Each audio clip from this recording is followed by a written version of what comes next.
Le chlore est utilisé dans la plupart des piscines pour son effet désinfectant et algicide. Pourtant, certains baigneurs souffrent d'irritation et de problèmes respiratoires. Le chlore serait-il allergisant? Il n'existe pas d'allergie au chlore, explique Edward Sève, allergologue. Nous en mangeons tous les jours dans le sel de table, il est constitué de chlorure de sodium. En revanche, ce sont les chloramines qui provoquent des allergies. Et, en général, il faudrait plutôt parler d'irritation que d'allergie. Mais alors qu'est-ce que les chloramines? Il s'agit d'une substance chimique produite par la réaction entre le chlore et les matières organiques apportées par les baigneurs, sueur, peau morte, salive, urine. C'est ce gaz très volatile qui donne cette odeur de chlore aux abords des piscines. De manière générale, plus l'odeur est forte, plus la présence de chloramine est importante.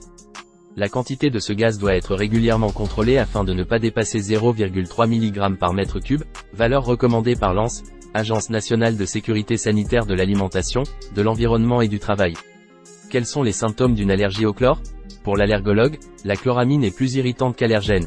Elle peut entraîner des irritations au niveau des muqueuses, gorge et yeux qui piquent, éternuements, toux.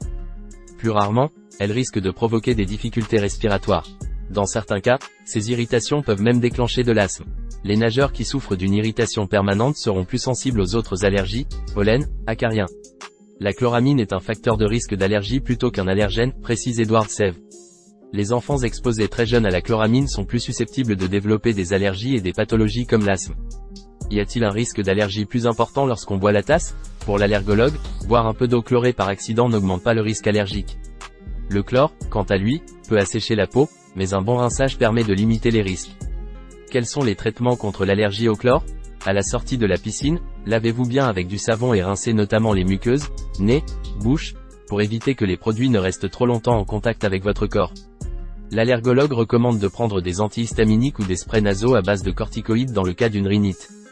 Si vous souffrez d'asthme, votre traitement habituel sera efficace, Ventoline par exemple. Si vous avez la peau sensible, mettez de la crème hydratante avant d'aller vous baigner et rincez-vous bien après pour éviter que le chlore n'assèche trop votre peau. Il existe également des crèmes barrières disponibles en pharmacie et à appliquer avant la baignade. Il est possible de se baigner même lorsqu'on souffre d'irritation. Préférez des piscines privées où la quantité de chlore, et donc de chloramine, est moindre, ajoute Edward Sève. Afin de limiter la formation de chloramine dans les piscines, la douche précédant la baignade est indispensable. Elle permet d'éviter que des matières organiques comme la sueur ou les peaux mortes ne se retrouvent dans l'eau et ne réagissent avec le chlore. Pour éviter les irritations, mettez un masque de plongée et un bouche-nez pour limiter le contact entre la chloramine et les muqueuses.